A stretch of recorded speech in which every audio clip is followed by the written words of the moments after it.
হঠাৎই সাতক্ষীরা সদর উপজেলার পলাশপোল এলাকায় নেমে আসে অদ্ভুত এক উত্তেজনা। স্থানীয়রা কিছু বুঝে ওঠার আগেই চারদিক ঘিরে ফেলে সেনাবাহিনীর একটি বিশেষ দল। মুহূর্তের মধ্যেই বদলে যায় পরিস্থিতি, শুরু হয় চাঞ্চল্যকর এক অভিযান। গোপন সংবাদের ভিত্তিতে 14 জানুয়ারি চালানো এই অভিযানে সেনাবাহিনী 3 জনকে আটক করে। অভিযানে তল্লাশি চালিয়ে তাদের কাছ থেকে 420 পিস ইয়াবা এবং মাদক বিক্রি থেকে পাওয়া প্রায় 4,16,000 টাকা নগদ উদ্ধার করা হয়। এ সময় 6টি দেশীয় অস্ত্র, 15টি লাঠি এবং মাদক বিক্রির কাজে ব্যবহৃত একটি মোটরসাইকেলও জব্দ করা হয়।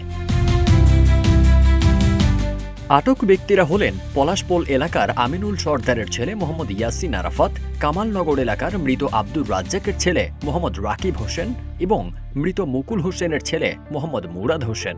সেনা ক্যাম্প সূত্র জানায়, জেলার পরিচিত মাদক ব্যবসায়ী ইয়াসিন আরাফাতের বিরুদ্ধে মাদক চোরাচালান ও চাঁদাবাজি সহ একাধিক অভিযোগ রয়েছে। কেন এত অস্ত্র? তদন্তে মিলেছে ভয়াবহ ইঙ্গিত। জানা গেছে, প্রাথমিক জিজ্ঞাসাবাদে আটককৃতরা এসব অস্ত্র ও লাঠি ব্যবহার করে এলাকায় বড় ধরনের সহিংসতা ও নাশকতার পরিকল্পনা করছিল। জিজ্ঞাসাবাদ শেষে আটককৃতদের সাতক্ষীরা সদর থানায় হস্তান্তর করা হয়েছে। সেনাবাহিনী জানিয়েছে, মাদক ও সন্ত্রাস দমনে এমন অভিযান ভবিষ্যতেও অব্যাহত থাকবে। সাতক্ষীরা সদর থানা পুলিশ জানিয়েছে, এই ঘটনায় আইনানুগ ব্যবস্থা প্রক্রিয়াধীন। ফারদিন সানি, রূপালী বাংলাদেশ।